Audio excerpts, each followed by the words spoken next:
This is slide number 72 and I am your presenter Asloob Mudassar. Main features of a hologram. When a hologram is illuminated with a beam identical to the reference beam used in the construction of the hologram, two images can be viewed. One is the virtual image, which is formed behind the hologram and is viewed through the hologram by intercepting the diverging diffracted wavefronts propagating to the right of the hologram, as shown in a figure on slide number 71. This image is also named as orthoscopic image. It bears normal parallax relationship as borne by the original object. The second image, which is the real image, is formed in front of the hologram by the converging diffracted beam. The image is also known as the pseudoscopic image. This image can also be generated if the hologram is illuminated with a conjugate reference beam in a separate arrangement as shown in the figure. I mean this figure. A piece of a planar white sheet can be inserted at the location of the real image to see different focused points of the real image by displacing the sheet along the beam direction and to appreciate its depth of focus. So let's look at this image where we have generated a conjugated reference wavefronts in order to construct the real image of the hologram. So first of all, you see that we have shown the same light source, that is the laser source, at its original position when the construction was made in the construction setup. But you know that we have placed a beam splitter so that the beam from the laser is completely stopped. But we have a point source at some location on the right side of the hologram. This point source is giving diverging wavefronts, and we have placed a lens in the path of that beam so that we can convert these diverging wavefronts into spherically converging wavefronts. These spherically converging wavefronts now are incident on the hologram. You see that these were the same wavefronts that were used in the construction of the hologram, but you know that now the direction of these wavefronts are opposite. Before that, these wavefronts were coming from the left side of the hologram and not a hologram but the photographic film on which the hologram was constructed. So before that, these wavefronts were coming from the left side of the photographic film. But you know that now these beams are the same, very identical to the reference beam, but now they are propagating in the opposite direction and passing through the hologram. So when these will pass through the hologram, they will converge at a point behind the hologram after passing through the beam splitter. So when these wave, that is the conjugated reference wavefronts, when these wave will pass through the hologram, two beams, one is the same beam as the undiffracted beam, that is the conjugated reference beam, will be focused at the point, at the focus point as shown. The other beam that is diffracted from the hologram is the conjugated object beam, and that conjugated object beam actually a converging wavefront, and these converging wavefronts will converge to the real image behind the hologram. So you can see that the real image, and you can also see that this real image is formed because of the conjugated object wavefronts reaching at that point and focusing there. So this is the setup. So remember that the only difference between the conjugated reference beam, reference wavefront, and the actual reference beam which was used in the construction, the only difference is that of the direction of a propagation. Because here the direction of a propagation is opposite to the direction of a propagation for the reference beam used in the construction of the hologram. So let's read the caption. Setup for the generation of a real image from a hologram. And you know that this is here we have used the conjugated reference wavefront. A piece of planar white sheet can be inserted at the location of the real image, that is over here. at the location of the real image, to see different focused parts of the real image by displacing the sheet along the beam direction and to appreciate its depth of focus. The virtual image can also be photographed with a camera viewing through the hologram, and different parts of the image can be brought in focus while other parts appear in blur. Here we are talking about the virtual image, not the real image. In this figure we have shown the real image, and the virtual image, you know, that is formed because of the diffracted beam we have discussed in slide number 71. And you know that the virtual image can be photographed through the hologram by focusing the camera through the hologram, and different parts of the virtual image can be focused, and you know that when you will focus some parts of the object, the other parts become blur. But this is connected with the virtual image and not with the real image that we have shown over here. A hologram has redundant information, that is, a small piece of a hologram can be used to view the virtual image through virtual image, though with a different perspective. It is because in the recording process, a single point on the photographic plate receives contribution from all the points on the object under illumination. This is equivalent to see an outside scene through different small openings in a window, while the rest of the window is covered, and through each opening different aspects of the outside scene is viewable. Similarly, illuminating a small part of a hologram with a conjugate reference beam can help to see different aspects of a real object, real image. So if you want to see different aspects of the real image, you can illuminate different parts of the real image over here.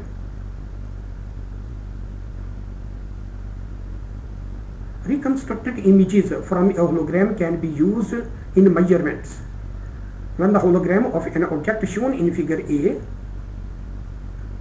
was illuminated with two reference beams slightly tilted with respect to each other,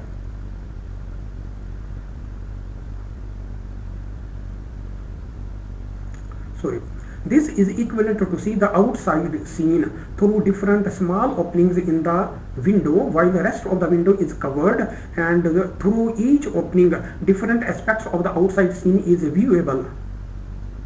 Similarly, illuminating a small part of a hologram with a conjugate reference beam can help to see the different aspects of a real image.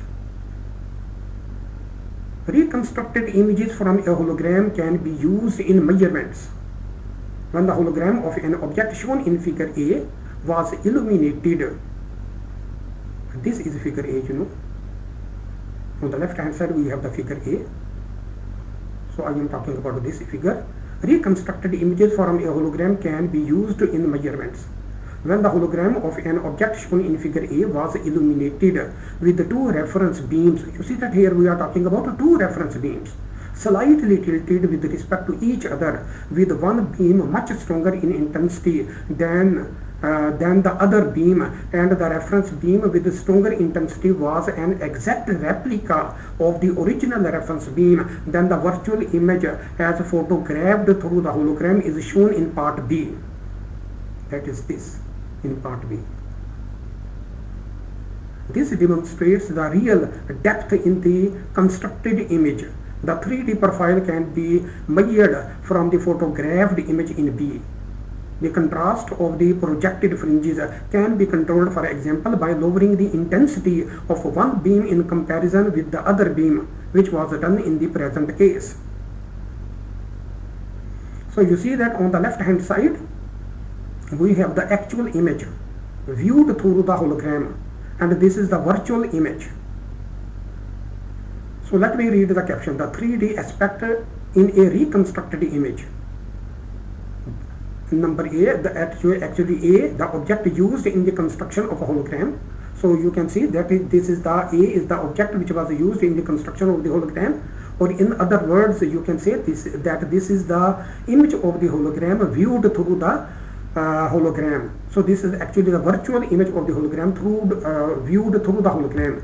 And B, photograph of the virtual image through the hologram with two slightly tilted reference beam. And you know that in the B we have the we are imaging the virtual image of the hologram, but when the hologram is illuminated with two reference beams slightly tilted with respect to each other, and you can see that the fringes on the image, on the virtual image, and you can appreciate the depth of focus over here in this image. So the depth of focus is there in the virtual image when it is projected with two slightly tilted reference beams, and the image is viewed through the hologram and is captured through the hologram. So this is the virtual image. So on the left we have the virtual image when only one reference beam was used, and on the B side we have the same virtual image when two reference beams slightly tilted with respect to each other were used to illuminate the object and were used to illuminate the hologram, and then the image was viewed, that is the virtual image was viewed through the hologram. And you can see that the fringes on the virtual image, which means that the depth of the focus is clearly visible. Now, realization of the high quality holograms. A hologram is a record of interferogram of two beams, object beam and the reference beam. A high quality hologram means storage of a high quality interferogram. First step is to create high quality interferogram, and the second step is to store that interferogram in the linear region of the recording material. To produce a high quality interferogram, the following points are of considerable importance. In the formation process, light is divided into two parts.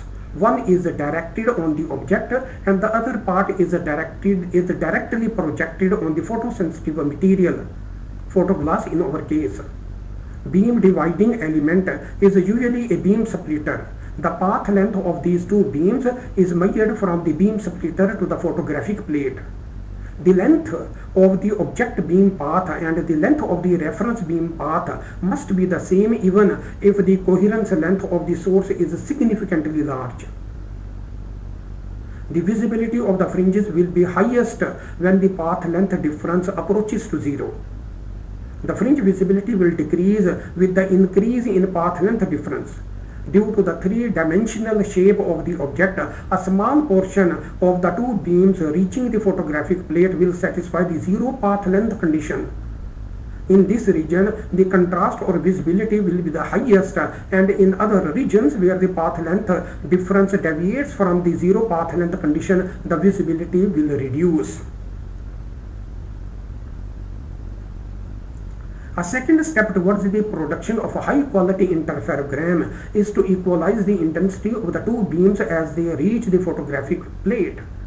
With equal intensities or amplitudes, whenever portions of two beams will be out of phase, that is, there is a relative phase difference of pi between the two interfering beams, there will be a complete destructive interference resulting in perfect dark fringes.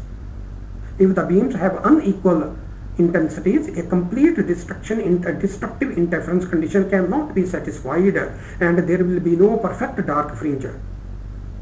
This will result in the fall of fringe visibility. The intensity of the two beams should be measured one by one at different locations of the interference plane using an energy meter at the photographic plate facing towards the two beams. The intensity profile measurement of the two beams would indicate how much the two beams differ in intensity, and thus beam splitters of different transmittance and reflectance can be used to equalize the intensity of these two beams at the photographic plate. A diffuse object can be used to further enhance the beam equalization over the full area of the photographic plate. So equalization of intensity, that is the intensity in the reference beam and the intensity in the object beam, should be fairly equal to each other. A third factor that can affect the quality of the interferogram is the visibility of the system. Is the stability of the system. Components must be mounted on a vibration-free system. vibration effect must be taken into account when the exposure time is large, which is usually the case when low power gas laser is used as a coherent source. External vibrations, if not isolated, can result in the vibration of interferogram and can smear out the fringes if the exposure time is large. During vibration, the displacement of the fringes should be a small fraction of the distance between the two consecutive fringes. Exposure time can be reduced significantly with the use of high power lasers, provided sufficient coherence length is available. Exposure time as small as a few hundreds of nanoseconds are quite common with such lasers. In the recording setup, the angle between the object and the reference beams determine the spatial frequency of the fringes at the interference plane. The larger the angle, the greater is the spatial frequency. If spatial frequency means number of fringes per millimeter or per centimeter, etc. A large number of photosensors, pixels in a CCD, a large number of photosensors in the photographic emulsion, or for example pixels in a CCD, must sample a single fringe. That is, many photosensors must be available per fringe. Due to this high resolution photographic plates are required in storing an interferogram. Special photographic plates which can record a spatial frequency with 4,000 to 6,000 line pairs per millimeter. That is, line pairs per millimeter means that two fringes, that is 4,000 to 6,000 lines are required that is available with these emulsions. Special photographic plates which can record a spatial frequency with 4,000 to 6,000 line pairs per millimeter are used in storing an interferogram. These high resolution films are usually very slow and require long exposure times with low power gas lasers. The ASA for these emulsions lies in the range of 0.01 to 0.05. High resolution films are thus mandatory for recording a high quality interferogram.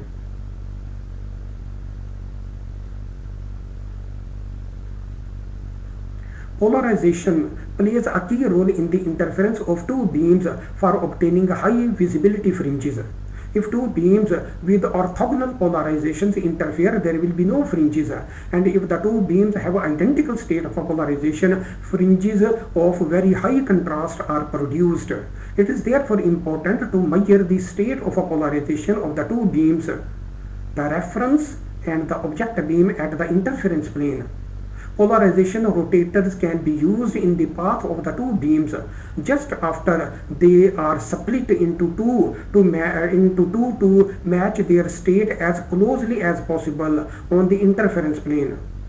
Polarization matching techniques is rarely used in practice, but if used can drastically improve the quality of the interferograms. If the light scattered by the object is randomly distributed in polarization states, polarization matching method can partially improve the contrast of the interferograms.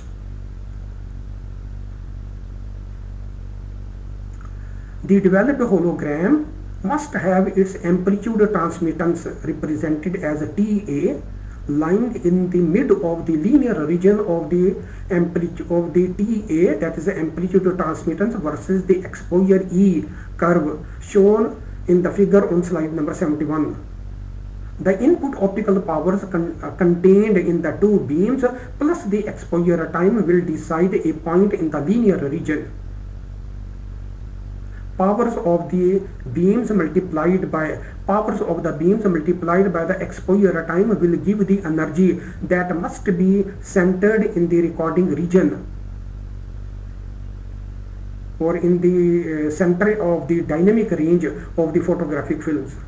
Films used in the holography are limited in dynamic range, So the energy received by these films during the exposure time must lie precisely in the mid of the dynamic range for better and linear recording, otherwise non-linear effects will appear in the recording process, resulting in the deterioration of the reconstructed images by the hologram.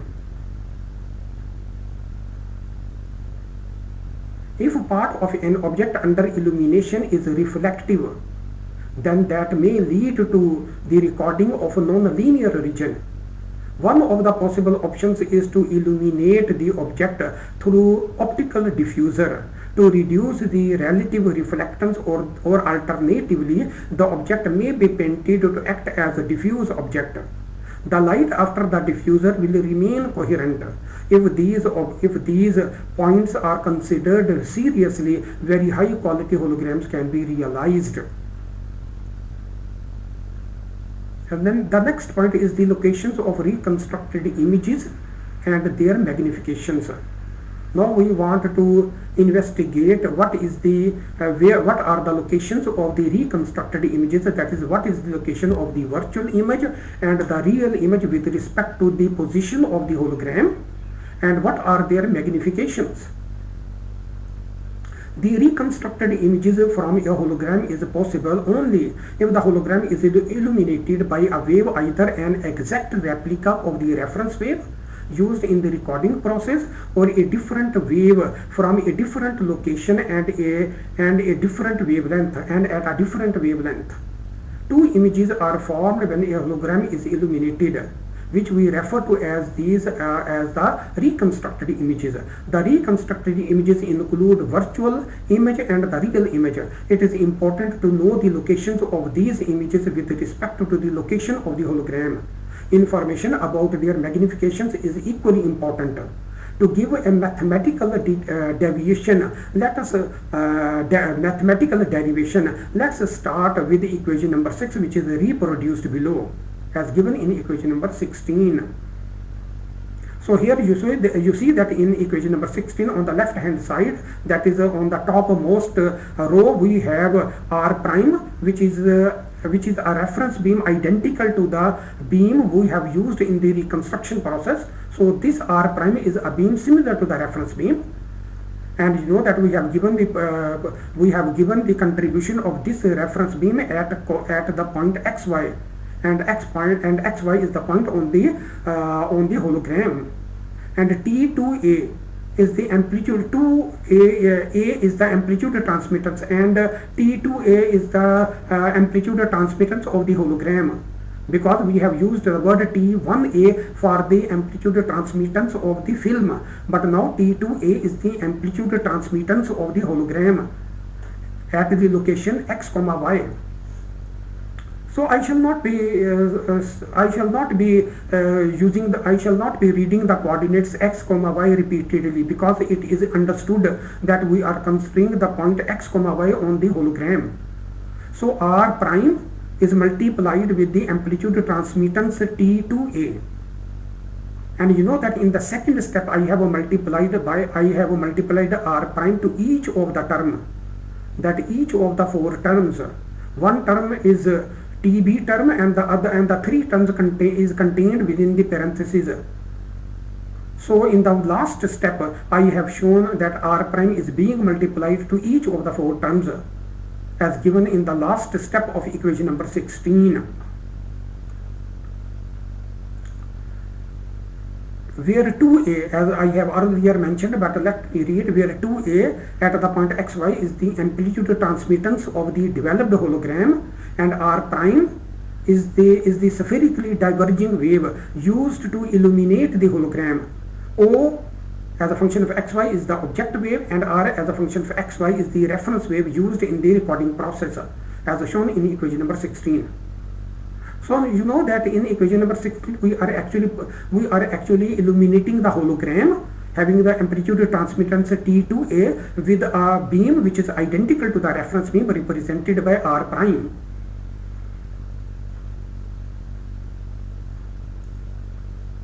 The location of the images need to be referenced with respect to the hologram. We hold the hologram coinciding with the xy plane at z is equal to 0, that is the hologram is located or is coinciding with the xy plane. For mathematical simplifications, the coordinate at the hologram plane are represented by x comma y. So this is the point we are considering on the hologram. The object wave O and the reference wave R are emanating from point sources located at x0, y0, z0 and xr, yr, zr respectively. So x0, y0 and z0 is the point on the object, and xr, yr and zr is the location of the point source from the reference beam, of the point source from which the reference beam is generated. And these two are located behind the hologram, that is to the left of the hologram, and thus z0 and zr are negative quantities when measured with respect to the hologram. So this is shown in the figure. So let me read the caption. Recording process of a hologram of a point object. So we have a point object, and you know that the point object has the coordinate x0, y0, z0. And we have the reference point source having the coordinate xr, yr, zr. The wavefronts from these two have been shown, and these wavefronts are propagating towards the photoglass, which is located at a distance z is equal to 0 at the xy plane. And you can notice that the reference point source is located at a distance zr behind the photographic plate, and the point source is located at a distance z0 behind the photoglass. So this is the geometry that is used in the construction of the hologram. When we have considered only a single point source, that is the object has been considered consisting of single point object, and we are also considering that the reference beam is generated from a single point source.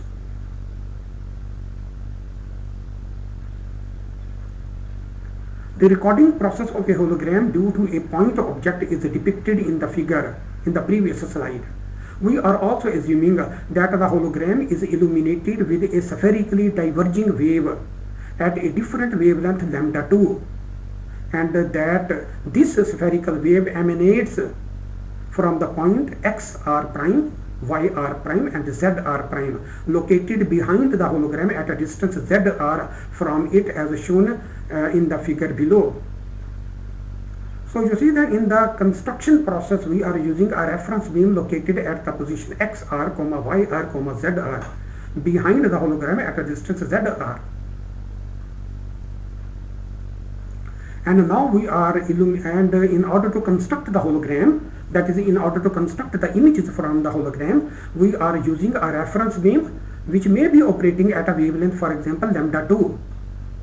Whereas in the construction process the object beam was consisting of λ1 and the reference beam was consisting of λ1, but you know that here we are considering that our reference beam which we are using to reconstruct the object is consisting of a wavelength λ2 and is located at the position xr prime, yr prime and zr prime, because we are representing the reconstructing wave which is r prime wave. You know that in equation number 6 r prime is a wave which is the reconstructing wave, and you know that this reconstructing wave is actually operating at a wavelength λ2 and is located at the position xr prime, yr prime and zr prime, and located behind the hologram at a distance zr prime from it, as shown in the figure below. You can look at this.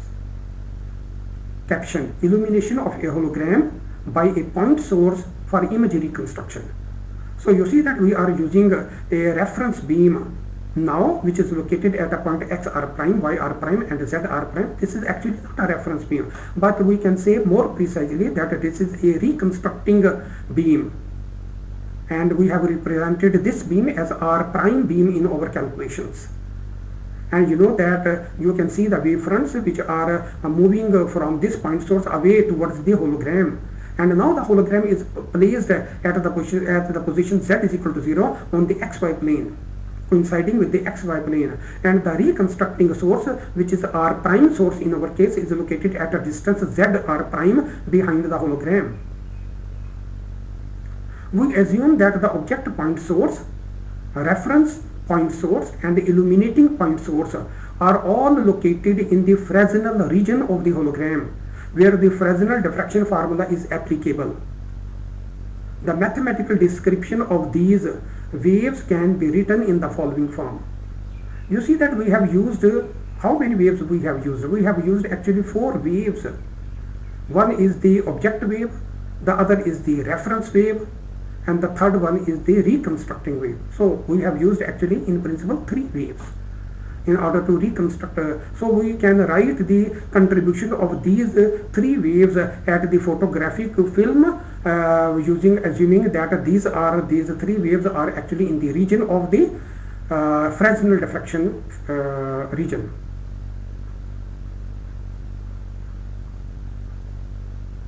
So the object beam, the contribution of the object beam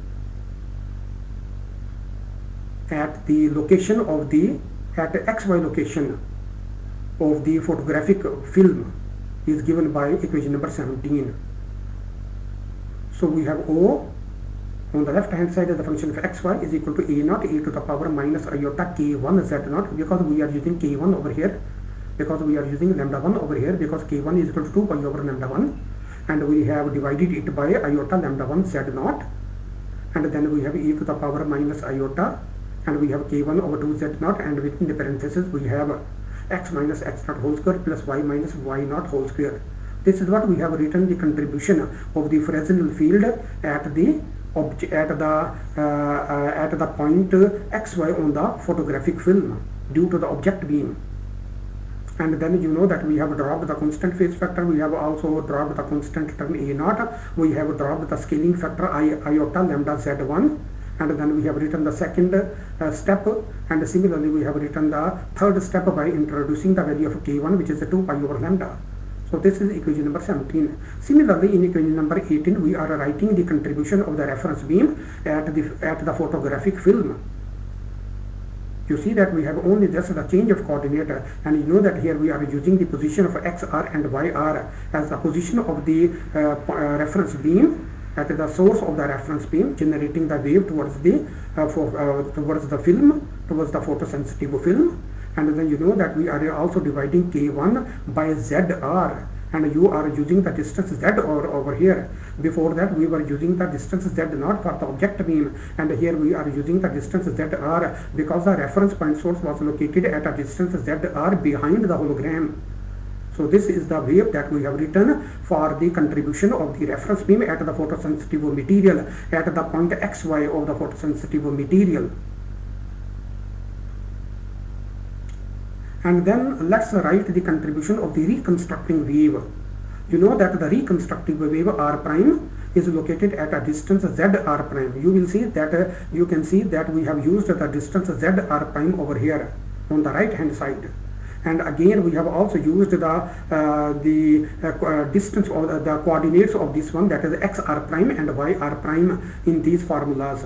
So this is the Fresnel diffraction formula that we have used in equation number 17, in equation number 18, and equation number 19. And similarly we have simplified this formula r prime, which is the contribution of the reconstructing beam at the hologram. These two, that is the equation number 17 and 18, were the contribution of the object field O and the reference beam R at the location of the photosensitive film or the photoglass. But you know that equation number 19 is the contribution of the reconstructing wave not at the film but at the hologram, because we are now going to reconstruct the images from the hologram, and we are using the wave, reconstructing wave r prime at the hologram. So we have equation number 17, 18 and 19.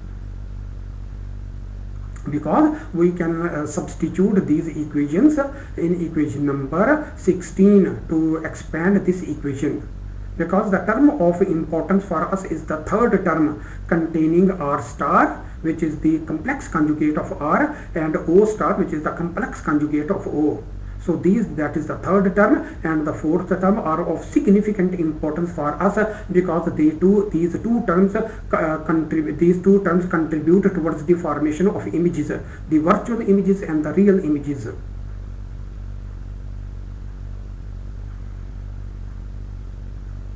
Okay. In writing the above equations, we have dropped the constant phase factors, the constant amplitude values, and the constant scaling factors. When a hologram is illuminated, the waves corresponding to the third and the fourth terms shown in equation number 16 produce virtual and the real images respectively. That is, the virtual image is related with the third term and the real images are related with the fourth term. Virtual image is produced by a diverging wave and the real image is produced by a converging wave. These two waves can be represented together in a single expression. These two waves can be represented together in a single expression, and the imaging wave, that is the contribution that the image at the location x, y can be written in the following form. So we have written the image, that is, this is actually the reconstructed image at the location x, y of the hologram. So I as a function of xy is equal to, you see that we have the same formula over here, but the only difference is that we have used the distance zi over here, because we are assuming over here that zi is the distance of the location of the image from the hologram, and this is zi is what we are using for both the virtual image and for the real images. We are using the same distance zi for both the images, though they could be different for the real image and for the virtual images. And you know that we are also using the same location for the virtual and the real images represented at the coordinate xi, yi. But these xi and yi will be different for the third term and for the fourth term, because the virtual image is concerned with the third term and the real images are concerned with the fourth term. So when we are using for the third term, then it means that we are talking about the xi, yi and zi, associated or linked with the virtual images, with the virtual image. And when we are talking about the fourth term, then you know that xi, yi and zi will be connected with the real image.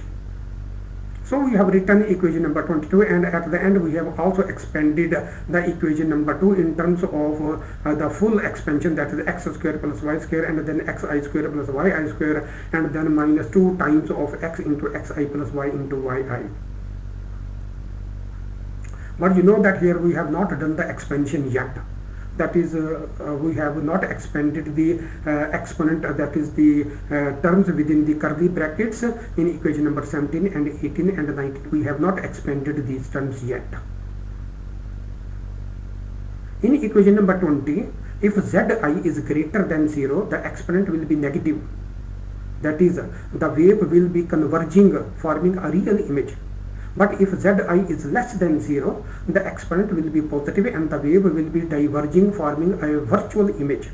In both cases, the coordinates of the image location will be xi, yi, zi.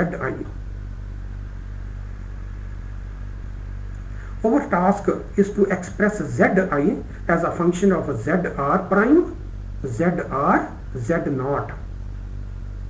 The third term, which is beta prime, r prime, o and r star, and the fourth term, which is beta prime, r and o star, in equation number 16 are responsible for the virtual and real images respectively. These terms can be represented in their full wave form, and then the results can be compared with the equation number 20 for an expression for the zi.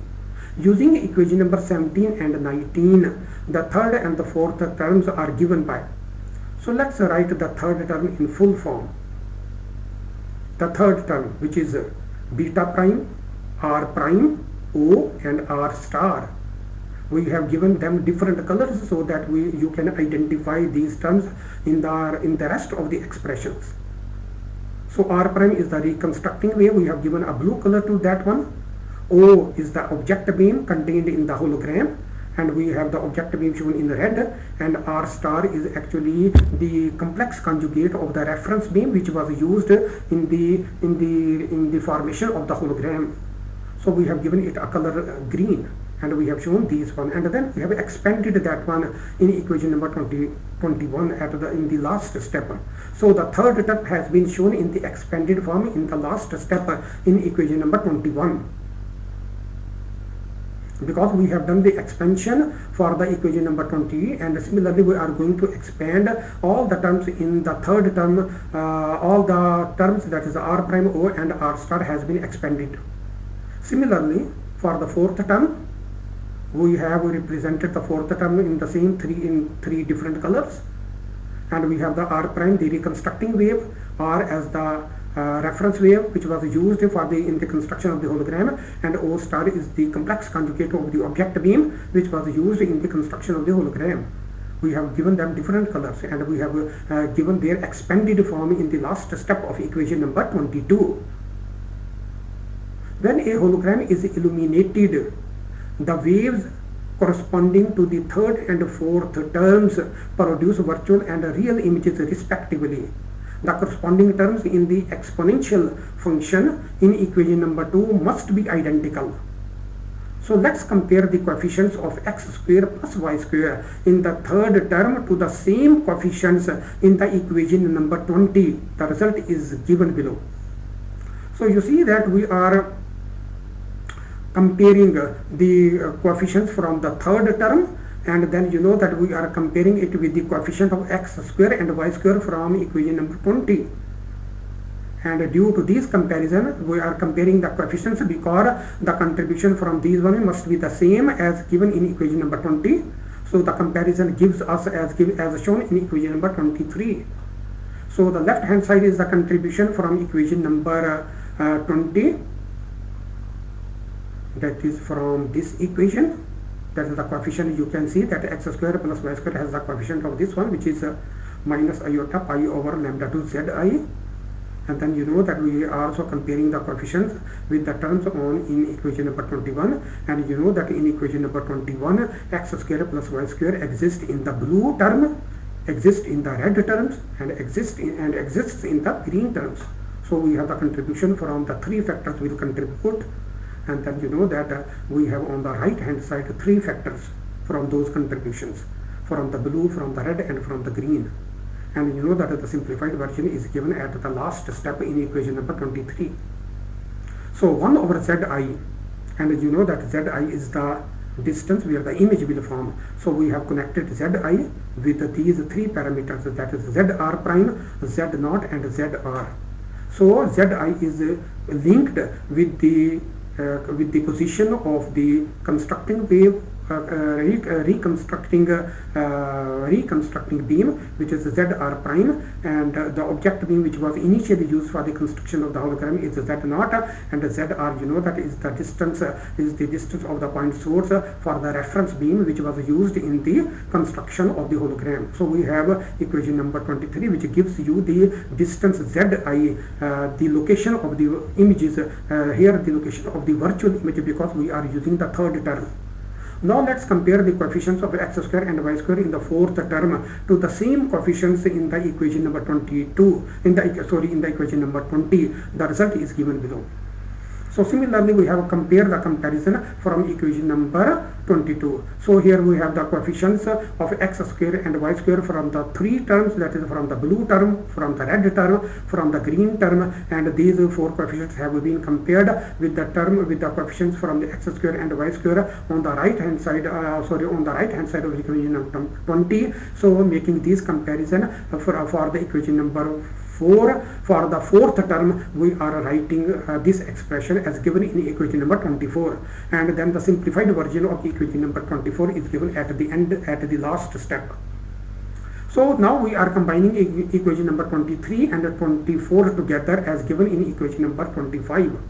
So here the positive sign with z0 gives zi corresponding to virtual image, and the negative sign with z0 gives the distance corresponding to the real image, gives the distance of zi corresponding to the real image.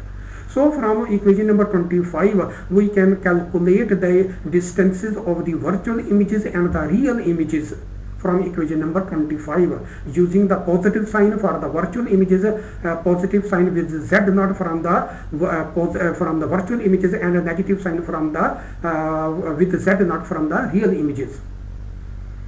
So you see that you know that the locations that it is obvious that the location of the virtual image and the real image are not the same. Not only that is because these distance could be different from each other, as obvious from equation number 25. To find the information about the image magnification, now we want to see that what are the magnifications of the virtual image and the magnification of the real image in comparison with the magnification of the real object that was used in the construction of the hologram. To find information about the image magnification, we need to first compute xi and yi. To compute xi, we first compare the coefficients of the x in the exponential function in the third term to the same coefficient in equation 20. The result is given below. So you see that what we are doing, this is the third term, we are comparing the coefficient of x. This is x, you know that within the curly brackets, -2 times of x into xr plus y into yr, and similarly in the red we have -2 into x naught plus y into y naught, and in the blue we have -2 into xr prime plus y into yr prime. So here we are comparing the coefficient of x from these three terms, that is from the blue term, from the red term, from the green term, and comparing it with the coefficient of x from the term in equation number 20, and writing the comparison of their coefficients over here in equation number 26. So we have written these, and now we have rearranged for the terms for the xi and simplified the result in the last step. So we have xi, that is the dimensions of the images, that is the dimensions of the dimension of the virtual image, because we are considering the third term. So xi in equation number 26 gives you the dimension of the virtual image along the x direction in terms of the xr prime, x naught, and xr. Similarly, we can form. Let's compare the coefficient of x in the exponential functions in the fourth term to the same coefficient in equation number 20. The result is given below, as given in equation number 27. So you see that this is the fourth term. It means that the xi we have calculated in equation number 27 belongs to the real image. So xi is the dimension of the real image along the x-axis in terms of xi, xr prime, x naught, and xr. Now we can combine equation number 26 and number 7 as given in equation number 28. So let's combine the two equations, that is equation number 26 and equation number 27, into a single equation in the following form. So we have xi, and you know that this is the full expression that we have given by combining equation number 26 and equation number 27 into single equation number 28. And you know that this xi will give you the dimensions along the x direction for the virtual image and for the real image. The positive sign with the z naught gives xi corresponding to the virtual image, and the negative sign corresponds to the real image.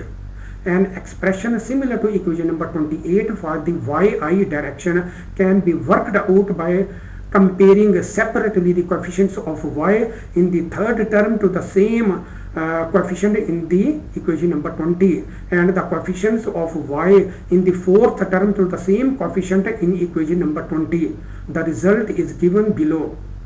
You see that we can similarly find out the y dimension for the images, for the virtual and the real images, and we have combined the both results as given in equation number 29, as we have computed for equation number 28 by comparing the x coefficients, and in equation number 9 we have compared the y coefficients, and we have written equation number 29.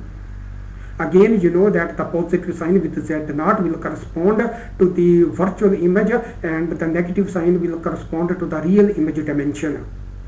Now the transverse magnification of the images, that is the transverse magnification of the virtual and real images along the horizontal axis, is given by. So we have here the transverse magnification is given by curly xi over curly x naught, the mod value of this one. So you see that we have xi over here, and we have taken the partial derivative of equation number 28 with respect to x naught, and we have substituted this value over here, and then you know that we have computed this value over here. So we have substituted the value of zi over here, from equation number 25. So using the zy value over here in the second step of this one, we have obtained the full expression, and in equation number 30 we have rearranged the term because we have multiplied all the terms together, and the simplified result is given in the second step of equation number 30. So this is the transverse magnification along the x direction. Similarly, to find the transverse magnification along the y direction, we have to compute partial derivative of yi with respect to y naught. That is using taking the partial derivative of equation number 29 with respect to yi with respect to y naught. So this is given. So this gives the transverse magnification of both virtual and real images along the vertical axis, which is given. And the simplified result is shown in the last step in equation number 31. Again, you know that in equation number 30 and 31, the positive sign is for the virtual images and the negative sign is for the real images. The axial magnification is defined and computed using the following form. So we have given the axial magnification, that is the magnification along the direction of along the z direction, which is given by MA is equal to curly zi over curly z naught. Because zi is obtained, we have taken the partial derivative of this zi, for example, in equation number 25. We have taken the derivative of this zi with respect to z naught, and we have substituted that value over here in equation number 32. So equation number 32 will give you the axial magnification for both the virtual images and for the real images. And you know that we have calculated all these parameters. That is, we have calculated the locations of the images, of the virtual images, of the real images. We have calculated their dimensions, that is the dimensions of the virtual images and the real images along the x and y directions. And we have calculated their location. We have calculated their location from the with respect to the hologram, and we have also calculated their axial, their transverse magnifications along the x direction, along the y direction, and along the axial direction. And the derivative of zi, you know that the derivative of zi is slightly a bit tricky from equation number 25, and we have used the derivative of zi in order to formulate equation number 32, and the derivative of zi is given over here. You see that these are the simple calculation steps from the calculus, which I am not going to explain. So this is the derivative that we have used in order to formulate equation number 32. The transverse and the axial magnifications are not identical in general, and the results in the distortion of three-dimensional reconstructed images. So you see that this is all what I have explained in this slide. So this is the end of slide number 72.